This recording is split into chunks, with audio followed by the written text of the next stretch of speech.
Hi friend, welcome to my YouTube channel as English classes. Today we are going to discuss about Walt Whitman.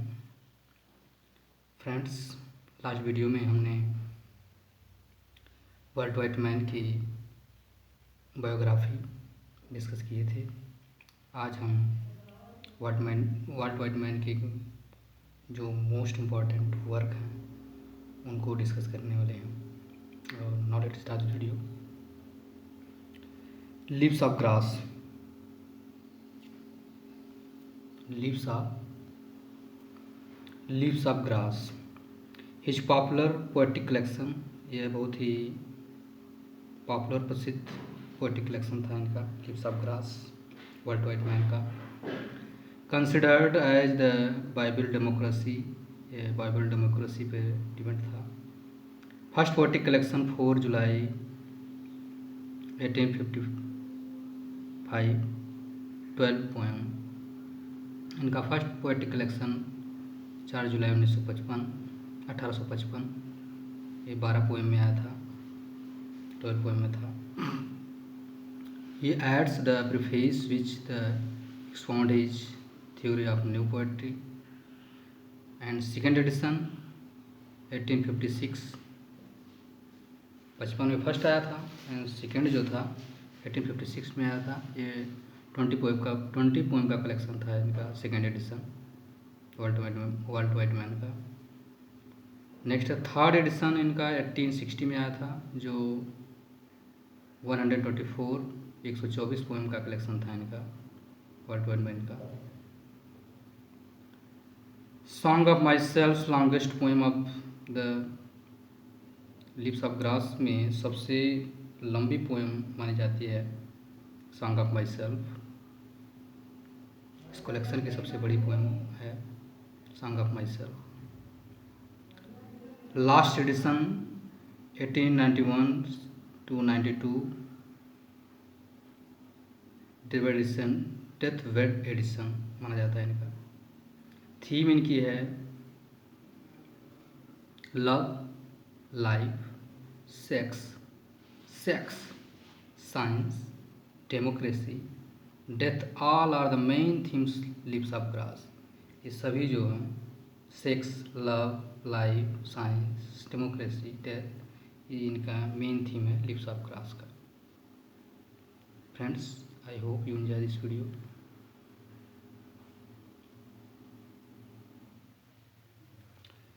Next poem की बात करें, next work की बात करें तो इनका नेक्स्ट पोएम है song of my self. A longest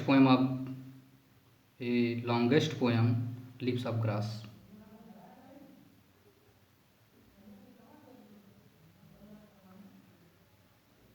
leaves of grass जो कलेक्शन इनका आया था उसमें सबसे लॉन्गेस्ट, सबसे बड़ी पोएम मानी जाती है song of my self.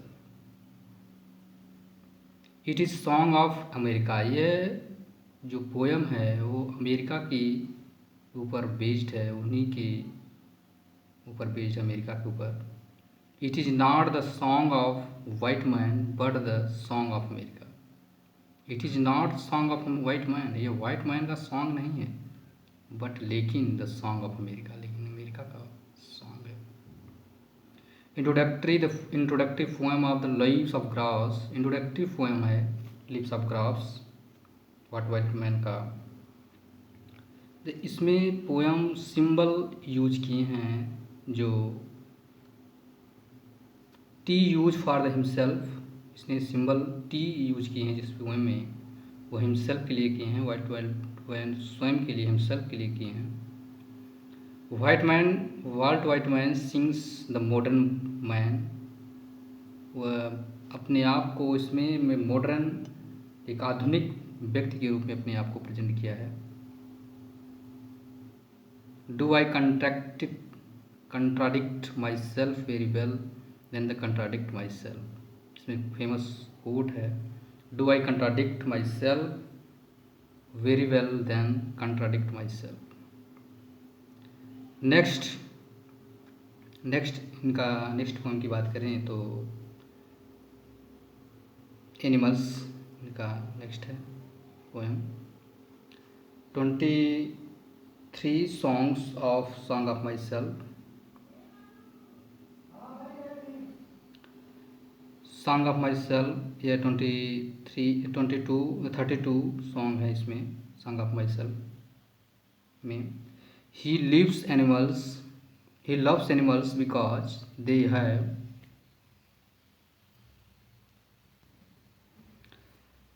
the writers. He loves the animals because they have peace of contentment and innocence. इसमें राइटर्स, लेखक जो हैं, एनिमल्स के प्रेम, उनके शांति प्रिय बिहेवियर एंड उनकी इनोसेंस को डिस्क्राइब किया इसमें. He describes the beauty of stallion horse. एक स्टालियन ब्यूटी जो हॉर्स हैं, घोड़ा है, उसका वर्णन किए हैं, उसकी सुंदरता का. He wishes to live with them the animals. They don't have any tension. They don't have any tension. They don't have to sweat for living. They have not to work like a madman for wealth and power. इसमें जो horse के wealth और power के बारे में discuss किया गया है इसमें.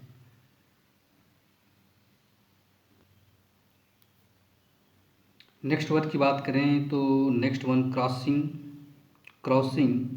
ब्रुकलिन फोरे. क्रॉसिंग ब्रुकलिन फोरे पब्लिश 1856, ये 1856 में पब्लिश किया गया था.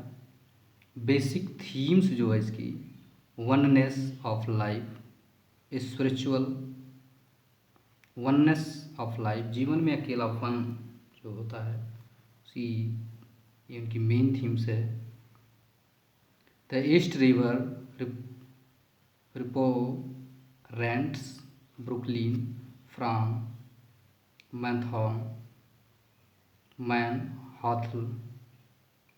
मैनहट्टन, जो इनका मैनहट्टन इनका गांव था. The rivers become the sea of life. The ferry is human life, इसका इम्पोर्टेंट कोट है. The ferry is human life. This ferry has to cross the sea of life. Then it will reach the internal.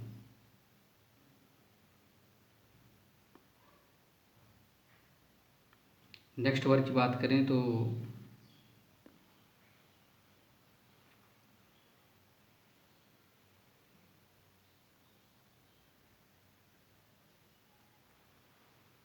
out of the cradle endlessly rocking.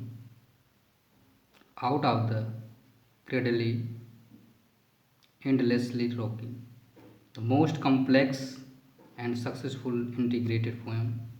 Yeah, most complex successful integrated poem है. 3 images poem use. इसमें writer ने 3 प्रकार की image use किया है. The first image boy, second birds and third sea का इस्तेमाल किया है लेखक ने. These image the develop the theme of the poem. यही जो हैं 3 इमेजेस जो हैं, बॉय, बर्ड्स, सी, जो डेवलपमेंट करती हैं पोएम को थीम के बारे में. The boy symbol of curiosity. जो बॉय है वो सिंबल ऑफ क्यूरियोसिटी, वो जिज्ञासा का प्रतीक होता है उसमें पोएम में, कि किस तरह से मनुष्य के अंदर जिज्ञासा पैदा होती है उसके बारे में डिस्कस किया गया. सी सिंबल ऑफ बॉय है. सी लाइफ ऑफ द क्रिएशन. जीवन का रचना जो है, निर्माण, वह सी के रूप में किया गया है, सी सिंबल से किया गया है इसमें. बर्ड्स जो इमेजेज है, third birds, soul of the poet और poem.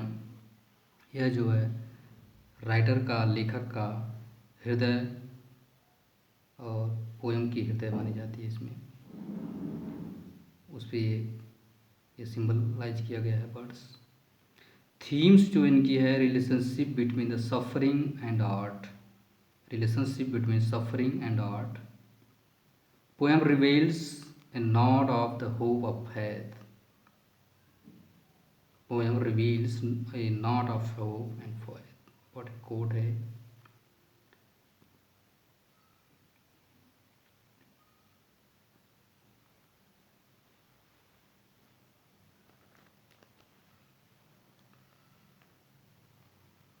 Friends, I hope you enjoy this video. हम नेक्स्ट वीडियो में कुछ इनके नेक्स्ट इम्पॉर्टेंट वर्क के बारे में डिस्कस करेंगे। Now thanks for watching this video. Thank you so much.